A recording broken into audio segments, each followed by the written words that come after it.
선거 이후 우리 동네 부동산 시장을 전망해봅니다. 맛있는 부동산, 선거 맛동산. 마지막 시간으로 불패 신화, 강남 권역을 한번 살펴보도록 하겠습니다. 역시 김인만 소장과 함께합니다. 소장님, 어서 나오시죠. 안녕하세요. 네. 손이 가요, 손이 가, 부동산에 손이 가요. 김인만입니다. 준비하신 거예요? 시켰어요. 먹고 살려고. 근데 그 새우깡 노래인데. 아, 그래요? 예. 맛동산 노래는 따로 있습니다. 예. 네네. 자, 이번 주제 매우 핫해요.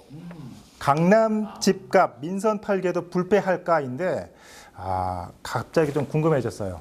이렇게 오르는 강남 집값이 좀 급하락했던 적이 있습니까? 어떻습니까? 있었죠. 언제였습니까? 세 번이 있었습니다. 예. 하나는 우리가 다 알고 있듯이 1997년도, 8년도 IMF 외환위기 때 큰 폭으로 하락했고요. 한 3년 정도 고생을 했습니다. 자, 두 번째 하락은요. 2008년도 글로벌 금융위기 때 한 6개월에서 1년 정도 큰 폭으로 하락했다가 회복을 했는데 이 두 가지는 이유가 있잖아요. 그렇죠. 외환위기도 있고요. 글로벌 금융위기도 있었는데 또 한 번 세 번째 하락이 언제냐면 2010년에서 2012년. 이때가 하락을 했는데 대외적인 요인이 없었습니다. 그래서 저도 굉장히 이 부분에 대해서 지금 예의주시를 하고 있고요. 왜냐하면 과도한 상승에 대한 피로가 그 IMF 이후에 굉장히 많이 올랐잖아요. 노무현 정부 때도 많이 올랐는데 과도한 상승에 대한 피로감과 규제 누적의 효과로 인해서 결국에는 외적인 요인이 없어도 이 3년을 하락을 했다는 거죠. 그래서 지금 부동산 시장도 과도한 상승에 대한 피로감이 누적이 되고 있기 때문에 저도 이 과거의 현상을 굉장히 예의주시하면서 분석을 하고 있습니다. 그러니까 타임머신이 한 대 있다면은 12년 전으로 돌아가야겠네요. 그러면 좋죠. 예, 그렇네요. 어떻습니까? 근데 강남 부동산 현황을 살펴보면은 문재인 정권 마지막으로 갈수록 뭐 똘똘한 한 채 이런 얘기가 나오면서 좀 강남 집값 상승에 좀 부채질을 했습니다. 그때 어느 정도의 상승률이었습니까? 강남 3구 굉장히 많이 올랐는데요. 문재인 정부 5년 동안 사실은 굉장히 많이 올랐습니다. 73% 정도가 올랐는데 제가 주요 아파트 통계를 이렇게 보니까요. 5년 동안 상승률을 보니까 2배 정도 올랐더라고요. 그래서 2배 정도 굉장히 많이 올랐다. 최근에 2020년, 2021년 또 신반포, 반포 쪽에 새 아파트들은 신고가 행진을 여전히 이어가고 있고요. 절대 조정이 되지 않았다는 점. 그래서 저도 그 부분에 대해서는 굉장히 예의주시하고 있습니다. 강남에도 지금 재건축에 시동을 거는 단지들이 많이 있지 않습니까?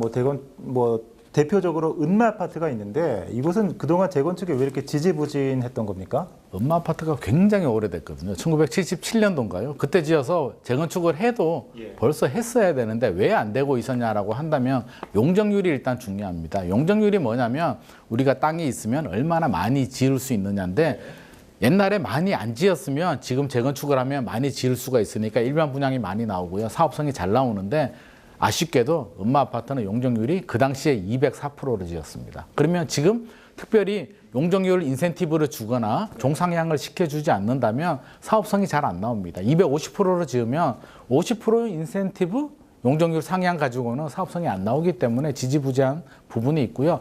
두 번째 요인은 세대수가 굉장히 큽니다. 4,000세대가 넘거든요. 4,400세대 정도 되기 때문에 이렇게 많은 대단지가 강남에서 중심부에 재건축을 하게 된다면 이주 수요라든지 교통 문제라든지 학교 문제 여러 가지 부작용들이 생기고 또 랜드마크잖아요. 모든 관심이 은마 아파트에 지금 쏠려 있기 때문에 은마 아파트를 재건축을 풀어준다면 주변 집값에 또 영향을 주기 때문에 지금 여러 가지 이런 현상들 때문에 제대로 진행이 안 되고 있었습니다. 그럼 어떻습니까? 좀 선거 이후에 민선 8기에도 이런 고민은 계속될 텐데 규제 완화 분위기에 좀 편승하게 될까요? 어떻게 전망하십니까? 서울의 중심부의 새 아파트 공급 물량을 늘리려면 분명히 해줘야 됩니다. 이거는 그냥 내버려 두면 진행이 안 됩니다. 그래서 종상향을 시켜주든 용적률 인센티브를 줘서 사업을 빨리 하도록 해야 되는데 제가 아까 말씀드렸듯이 주변 집값 자극을 줄 수 있습니다. 이게 4,400세대가 중심부에 학군도 좋은 곳에 새 아파트가 된다라고 한다면 주변 집값이 또 덜 서길 우려도 있기 때문에 서울시와 강남구청의 고민은 여기서 더 깊어질 수 있을 것 같습니다. 강남도 마찬가지지만 송파, 잠실 5단지 같은 경우 비슷한 사례라고 볼 수 있을까요? 네, 맞습니다. 잠실 5도 마찬가지죠. 세대수도 굉장히 크고요. 물론 은마보다는 진행 속도가 좀 빠릅니다. 그래서 제가 볼 때는 잠실주공 5단지가 먼저 좀 진행이 될 것 같은데 압구정이나 압구정도 지금 기대가 굉장히 높잖아요. 아직까지 진행 속도가 빠르지는 않는데 강남구청이나 서울시는 좀 개발을 완화해줘서 공급 물량을 늘리겠다라고 하지만 막상 주택시장이 자극을 받아서 움직이게 된다면 또 속도 조절에 들어갈 수밖에 없을 것 같습니다. 최근에 좀 공사 중단으로 뜨거운 이슈가 되고 있는 그 강동 재건축 단지는 좀 어떻게 전망하세요? 이 고덕주공은 거의 다 마무리가 됐는데 이제 둔촌주공이 남았거든요. 둔촌주공이 지금 60% 공정에서 중단이 돼버렸는데 이게 좀 복잡한 게 결국에는 분양가 문제가 들어가 있습니다. 분양가와 최근에 인플레이션 문제가 들어가 있는데요. 분양가 상한제에 걸려서 많이 올려받을 수는 없는데 인플레이션 때문에 건축 자재비나 인건비가 올라가기 때문에 사업성이 안 나오게 되고요. 결국에는 조합 입장에서도 올려야 되고 시공단도 올려야 되는데 가격을 올릴 수가 없기 때문에 지금 서울시와 지자체장이 이 부분을 해결해 주지 않는다면 둔촌주공 사태는 좀 더 장기화가 될 수 있을 것 같습니다.